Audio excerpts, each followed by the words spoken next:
Working on the Javelin today. We have a Turbo-400 in this Javelin, and the dipstick that came with it was out of a Jeep, and it didn't fit in it. I was able to find a dipstick that would fit in it and make it work, but it's binding on the transmission tunnel, and I don't want any bindage at all. I broke down and bought this Lokar flexible dipstick. It's the anchor tight locking type. We'll see how it works out in this car here. Here it is unboxed. The first thing I'm going to say is the parts distributor told me it was a 3-footer, and from end to end it's, not even 3 feet. And from where it mounts to where the dipstick goes in, it's actually more about what I need if I compare it to the dipstick I had in there. They really had it packaged up. There's pretty much no way to get it out of there without destroying the package. The locking feature is one of these numbers. Works pretty good. It's a cable type stick. That plug you see there can be inserted in the bottom side, apparently for transportation or something.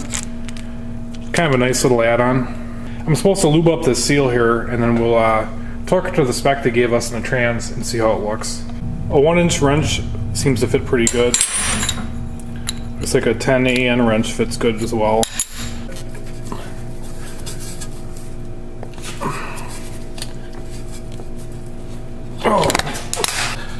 Here's a nut that secures it, and the instructions say have a flat side towards the pan so you can get the pan on there.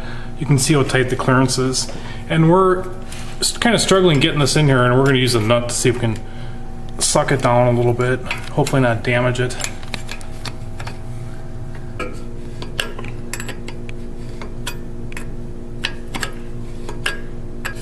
Here's the fitting totally seated.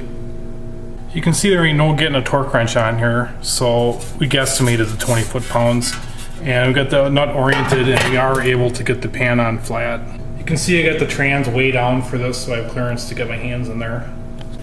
Alright, I'm going to plug her in here. I'm really liking this bottom disconnect. It really simplifies things. You can see there's plenty of length there with it sticking up. We can't put it over there because the throttle linkage goes over there. And I refuse to drill new holes in the car, but we found a couple holes existing in the firewall. We're going to shoot a hole in the bracket to match up with the firewall holes. Got the old single speed Black & Decker drill here. The cordless batteries are dead. Here's the dipstick mounted on the firewall. Might be a little tougher to use once the hood's on, but I think I'll be able to make it work. I made a couple spacers and stepped it out from the firewall some so it wouldn't interfere with that wire loom above it. I may do some more work to the bracketry on that, but right now the goal is just to get the car running, so it's good enough for now. All in all, it's a pretty nice piece, but I definitely had to pay the price for it. Not cheap. We'll see how it works in the long run. Thanks for watching.